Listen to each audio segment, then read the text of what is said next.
va commencer par l'aspect plutôt négatif du manque. Une petite histoire qui est racontée dans les prophètes.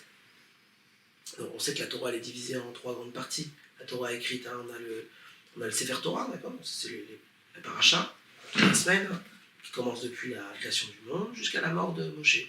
Et après, une fois que Moïse meurt, donc on a l'entrée en Israël avec Yehoshua, c'est le début de la deuxième partie de la Torah écrite, hein, c'est les prophètes. Hein, donc on a les livres de Yehoshua, les juges, les rois, c'est là où on voit toute l'histoire du roi David, du roi Salomon, l'histoire de Samson, c'est là où on voit aussi l'apparition du prophète Élie, et également de son disciple qui s'appelle Élisha. Alors, je m'arrête sur une histoire justement de l'élève donc, du prophète Élie, qui s'appelle Élisha. Il y avait une femme donc, qui avait eu un problème dans sa vie.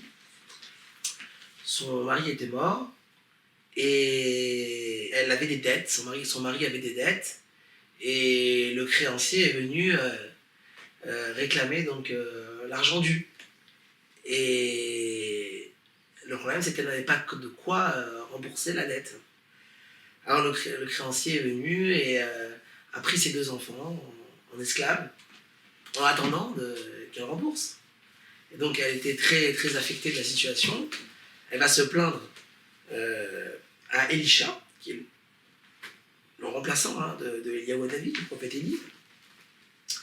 Et elle lui dit, voilà, mes 2 enfants ont été pris en serviteurs, je n'ai pas de quoi rembourser, j'ai pas d'argent, il ne me reste qu'un fond d'huile.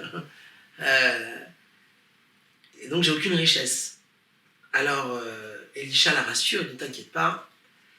La seule chose que je te demande, c'est, en hébreu d'abord je tiens la phrase, Kelim Rekim Al Tamiti. Les ustensiles vides ne diminuent pas. C'est-à-dire, amène-moi autant d'ustensiles vides que tu peux. Élisha fera un grand miracle, il va, avec le peu d'huile qu'elle avait, eh bien, il a mis une goutte sur chacun des ustensiles vides qu'elle a amenés, et miraculeusement, ils se sont tous remplis d'huile, avec tout cet apport d'huile, elle a pu rembourser ses dettes, et donc elle a pu récupérer ses enfants de la main du créancier.